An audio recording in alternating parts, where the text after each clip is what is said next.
មានតែអូថ្មីធ្វើពីសិនស្រេះមកចែកចូលទៅសេរីក្បិតលើកក្រោម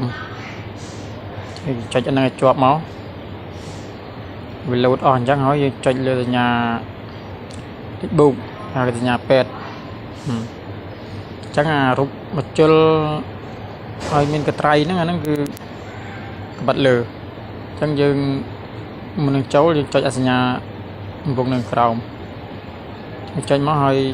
វាចាប់ប្រមាណបិទប្រមាណយើងចង់សេរីយើងបូកដកតាមនឹងមកបិទបើកខ្លាំងបើកតិចអញ្ចឹងណាយើងសេរីហើយគឺយើងចុចថយក្រោយវិញគឺវាជាប់ហើយយើងចង់សេរីឲ្យចូលមួយទៀតហ្នឹងគឺបិទមានត្រលហ្នឹងអាហ្នឹងអាត្រលក្រោមនេះ22បើកយើងចង់បូកដកនេះ0ស្តង់ដាវាអានេះវា